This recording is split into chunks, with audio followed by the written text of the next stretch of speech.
बच्चों, हम अपना चैप्टर जो है वो कंटिन्यू कर रहे थे। अभी तक हमने क्या पढ़ लिया था? हम रासायनिक अभिक्रिया के प्रकार पढ़ रहे थे। हमने क्या पढ़ी थी? संयोजन अभिक्रिया पढ़ी थी और ऊष्माक्षेपी रासायनिक अभिक्रिया। हम अपने टॉपिक के आगे बढ़ते हैं। हम पढ़ रहे थे कि हमारा जो श्वसन है वो भी क्या है? एक रासायनिक अभिक्रिया है।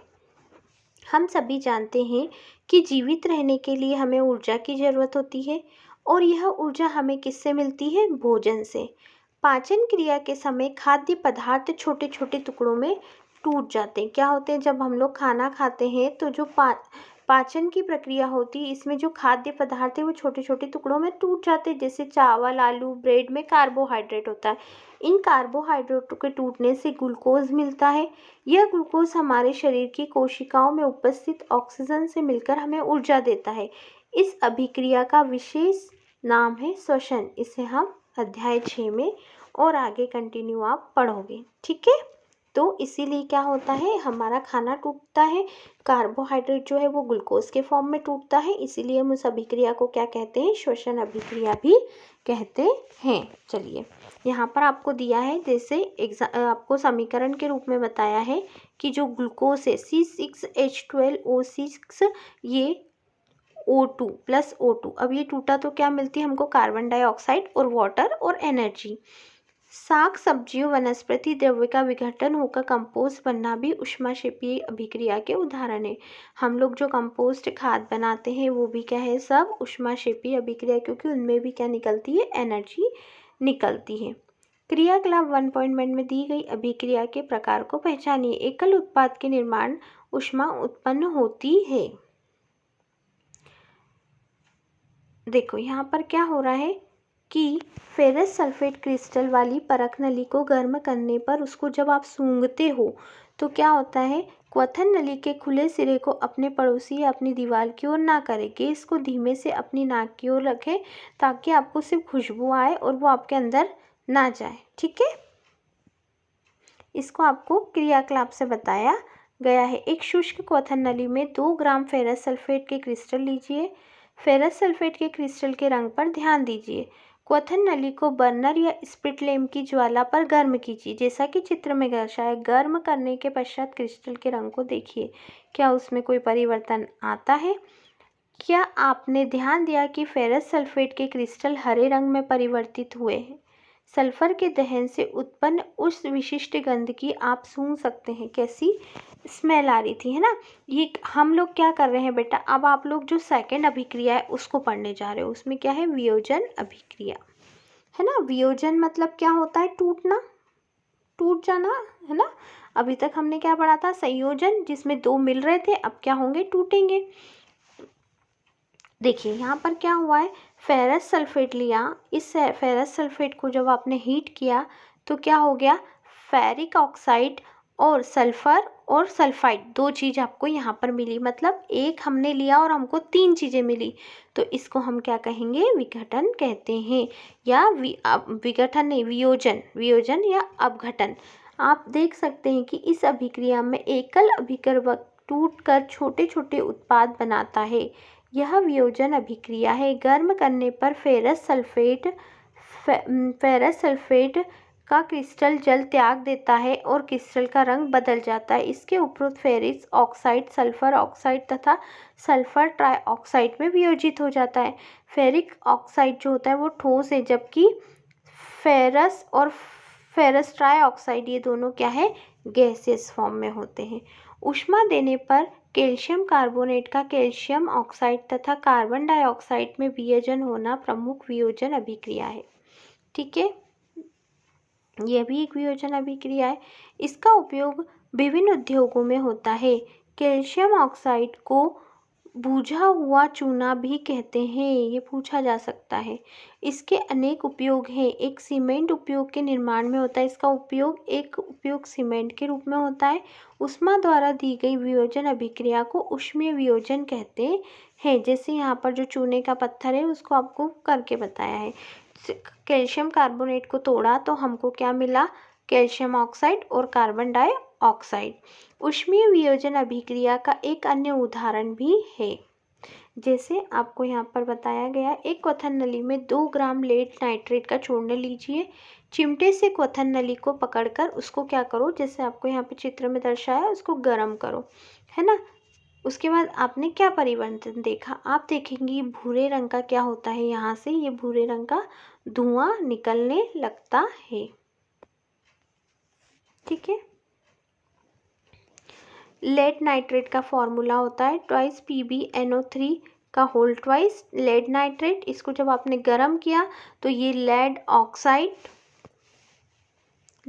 ऑक्साइड नाइट्रोजन डाइऑक्साइड और ऑक्सीजन में परिवर्तित हो गया। ठीक है। एक उदाहरण और दिया है आपको, एक्टिविटी दी गई है। एक प्लास्टिक का मग लीजिए, इसकी तली में 2 छिद्र कर दीजिए, जैसे आपको यहाँ पर डायग्राम में दिखाया गया है ना, यहाँ पे छेद कर दिया है। इन छिद्रों में कार्बन इलेक्ट्रोड डाल दीजिए, 2 इलेक्ट्रोड डाल दी गई हैं इस तरीके से। इन इलेक्ट्रोड को 6 वोल्ट की बैटरी से ज्वाइंट कर दीजिए। यहाँ पर बैटरी से क्या कर दिया है, इनको ज्वाइंट कर दिया गया है।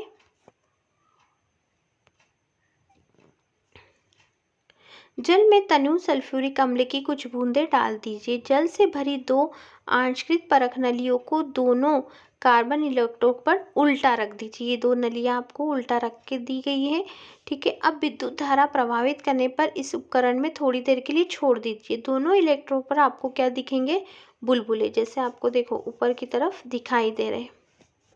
ये देखो यहाँ पर, ये देखो, ये आपको छोटे छोटे से बुलबुले दिखाई देते हैं। ये बुलबुले आंशिक तालीम से जल को विस्थापित करते हैं। क्या दोनों परख नलियों में एकत्रित गैस का आयतन समान है? जब दोनों परख नलियों गैस से भर जाए तब सावधानीपूर्वक हटा दीजिए। एक जलती हुई मोमबत्ती को दोनों परख नलियों के मुंह के ऊपर लाकर गैसों की जांच कीजिए। आपको सावधानी ये रखना है कि नलियों को दूर रखना है, दोनों नलियों में कौन सी गैस है वो भी आपको देखना है। चाइना डिश में आप 2 ग्राम सिल्वर क्लोराइड लीजिए, इसका रंग क्या है ये पहले आप देख लीजिए।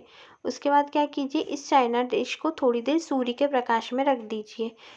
थोड़ी देर पश्चात सिल्वर क्लोराइड के रंग में क्या परिवर्तन होता है, आप देखेंगे कि सूर्य के प्रकाश में श्वेत सिल्वर क्लोराइड जो है वो धूसर रंग का हो जाता है, भूरे भूरे रंग का हो जाता है। ठीक है।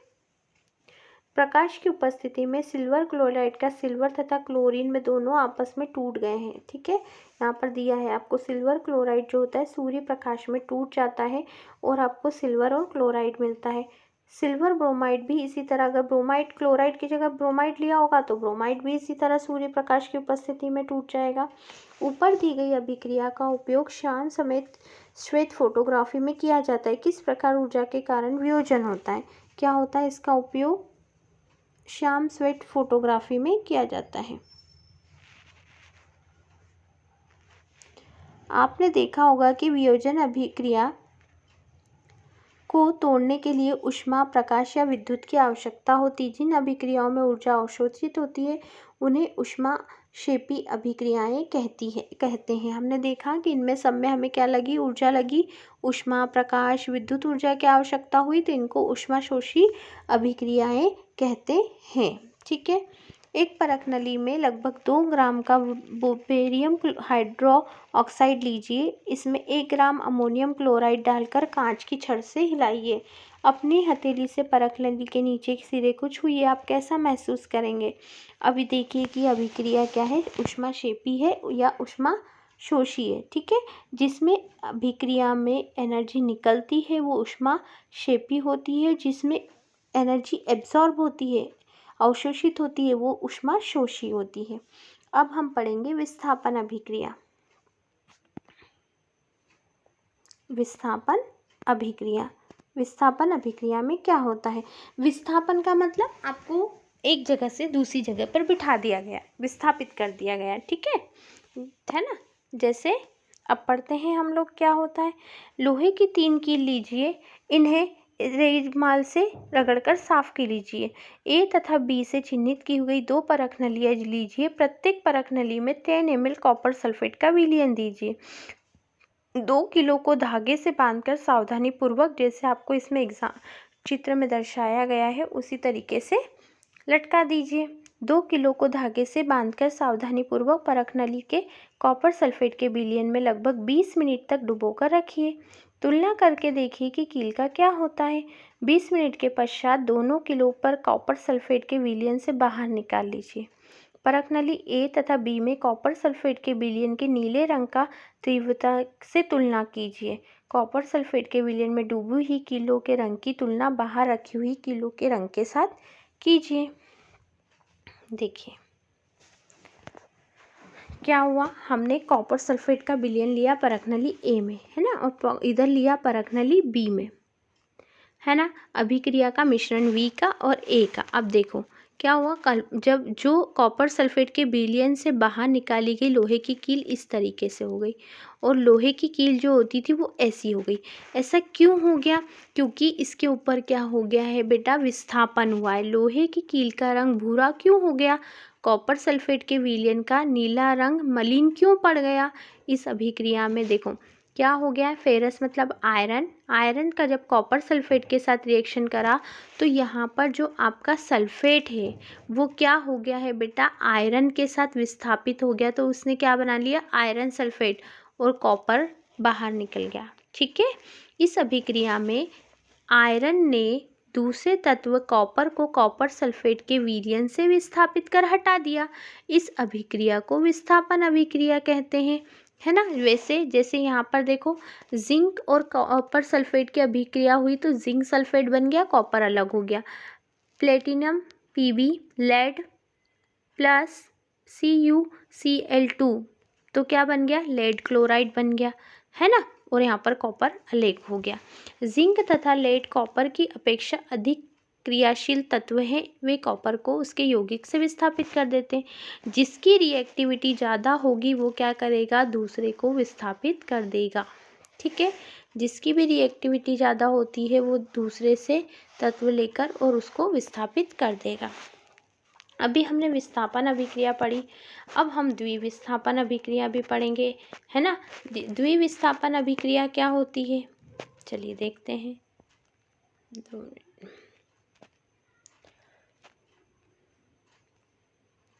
द्विविस्थापन अभिक्रिया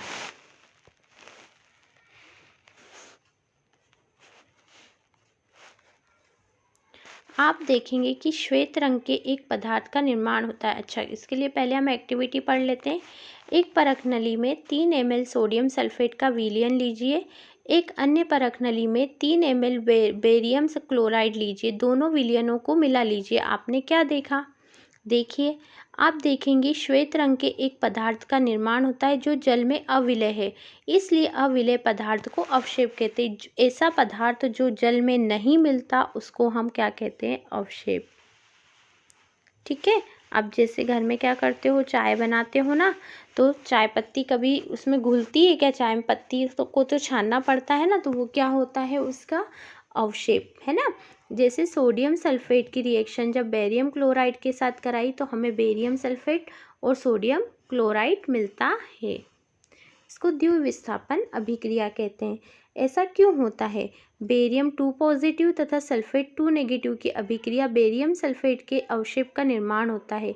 एक अन्य उत्पाद सोडियम क्लोराइड का भी निर्माण होता है जो विलयन में ही रहता है। वे अभिक्रियाएं जिनमें अभिकारकों के बीच में आयनों का आदान प्रदान होता है उन्हें द्विविस्थापन अभिक्रिया कहते हैं। ठीक है, क्या कहते हैं, उन्हें द्विविस्थापन अभिक्रिया कहते हैं। अब बेटा हम पढ़ेंगे उपचयन और अपचयन अभिक्रिया। ठीक है, उपचयन और अपचयन। कॉपर चूर्ण की सतह पर हम एक चाइना डिश लेंगे, कॉपर चूर्ण लेंगे और उसे गर्म करेंगे। क्या देखोगे आप, कॉपर चूर्ण की सतह पर कॉपर ऑक्साइड की काली परत चढ़ गई। यह काला रंग जो होता है वो पदार्थ का क्या होता है, पदार्थ। यह काला पदार्थ क्यों बना, यह कॉपर ऑक्साइड कॉपर में ऑक्सीजन के योग से बना। ठीक है, तो वो उसने क्या बना दिया आपको, देखो हम कॉपर प्लस ऑक्सीजन को गर्म करते हैं।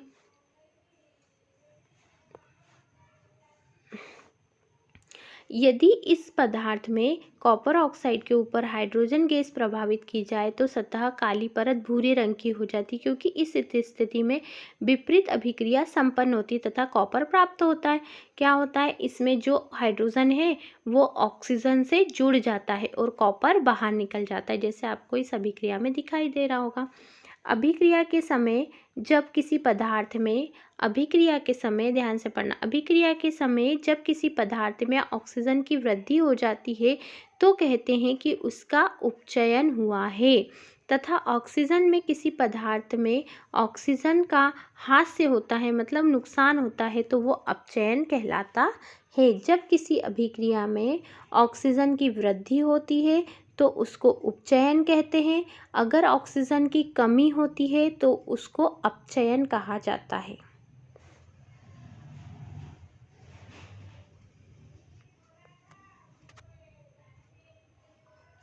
अभिक्रिया 1.2 में कॉपर ऑक्साइड में ऑक्सीजन का हास्य हो रहा है, इसलिए यह अपचयित हुआ है। हाइड्रोजन में ऑक्सीजन की वृद्धि हो रही है, इसलिए यह उपचयित हुआ है। अर्थात किसी अभिक्रिया में एक अभिकारक उपचयित तथा दूसरा अभिकारक अपचयित होता है। इन अभिक्रियाओं को उपचयन, अपचयन या फिर रेडॉक्स अभिक्रिया कहते हैं। इस पे अंडरलाइन करो। अर्थात किसी अभिक्रिया में अभिकारक उपचयित तथा दूसरा अभिकारक अपचयित होता है, मतलब दोनों क्रियाएं एक साथ होती है, तो इन अभिक्रियाओं को उपचयन, अपचयन अभिक्रिया या फिर रेडॉक्स रिएक्शन कहते हैं। फॉर एग्जाम्पल ये रहा, कॉपर ऑक्साइड प्लस ऑक्सीजन में क्या हो रहा है, कॉपर अलग हुआ और जल निकल गया। अगर आप इसको वापस से रिवर्स करोगे अपचयन में तो क्या होगा, आपको फिर से ये दोनों मिल जाएंगे। एक ही में दोनों अभिक्रियाएं होती है, इसलिए इन्हें रेडॉक्स अभिक्रिया भी कहते हैं। रेडॉक्स अभिक्रिया के दो अन्य एग्जाम्पल आपको यहाँ पर दिए गए हैं। ऊपर के उदाहरणों के आधार पर हम कह सकते हैं कि यदि किसी अभिक्रिया में पदार्थ का उपचयन होता है तब उसमें ऑक्सीजन की वृद्धि होती है, हाइड्रोजन का हास्य होता है। पदार्थ का अपचयन तब होता है जब उसमें ऑक्सीजन का हास्य या हाइड्रोजन की वृद्धि होती है। ठीक है, अब बेटा जो आगे का टॉपिक है वो हम लोग क्या करेंगे, अपने नेक्स्ट वीडियो में कंटिन्यू करेंगे, है ना। आगे हमारा टॉपिक क्या है, क्या आपने दैनिक जीवन में उपचयन अभिक्रियाओं को प्रभावों को देखा है। ये हमारे मोस्ट इम्पॉर्टेंट टॉपिक है और इनको हम अपने नेक्स्ट वीडियो में क्या करेंगे, कवर करेंगे। आज के लिए बेटा इतना ही करते हैं। चलिए, थैंक यू।